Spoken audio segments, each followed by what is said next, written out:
Welcome to the Westport Library's database tutorials. This tutorial is going to focus on the New York Times database that's offered through ProQuest.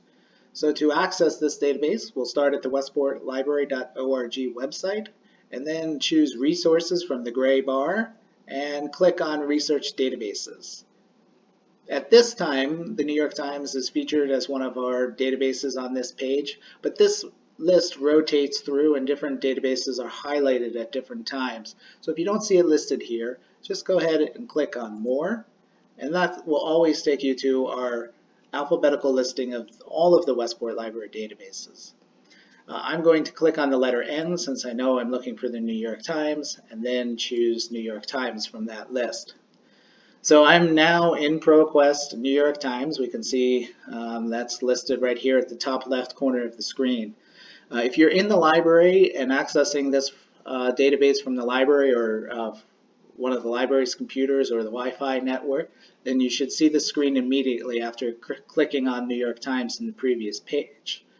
If you don't see it, you'll often see a login page that will prompt you to enter your library barcode number. So just enter the number that you see on the back of your Westport Library card and then click Login, and that should bring you to the page we see right now.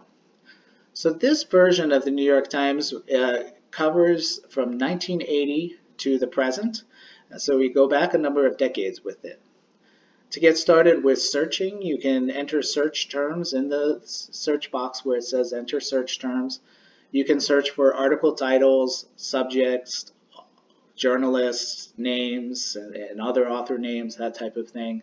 If you know you're looking for the title of an article and you know that exact title, I recommend enclosing that within quotation marks, and that will search the exact phrase, and you'll often have better luck searching.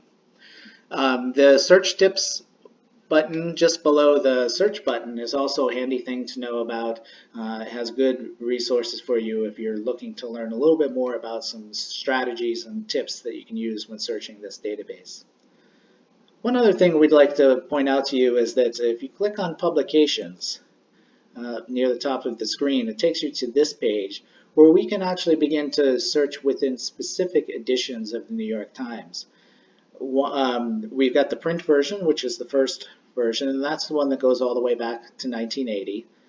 And we can also view within the New York Times online. I think those are the two that most people will be looking for. But notice you can see some other versions or publications from the New York Times. And all of the coverage and the dates for the coverage is listed there. So I'm going to choose New York Times because I'm the print version because I'm interested in looking at all of the articles published on a particular date. So now I can search within the New York Times print version, basically from 1980 to present. This search box will work the same way as we just talked about on the main landing screen. But you can also choose Browse Specific Issues, and this will allow us to choose and view all of the articles from a specific date of publication.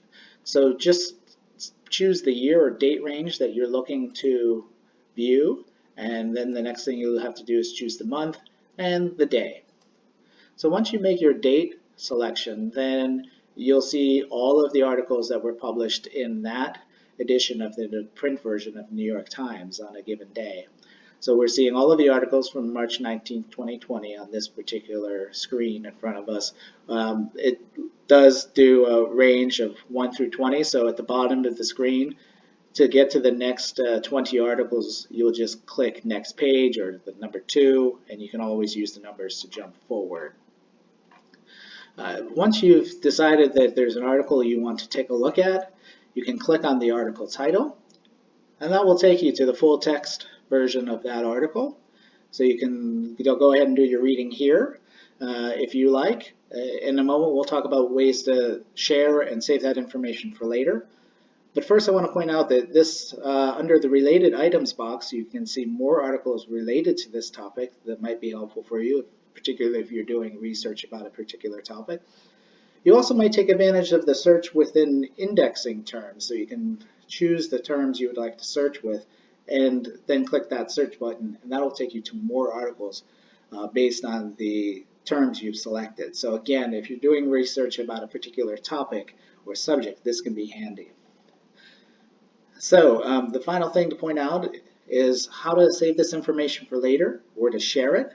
So you can choose the buttons across the top right corner of the screen, save as PDF, email, print. Under all options, there are additional ways to save for later or to share.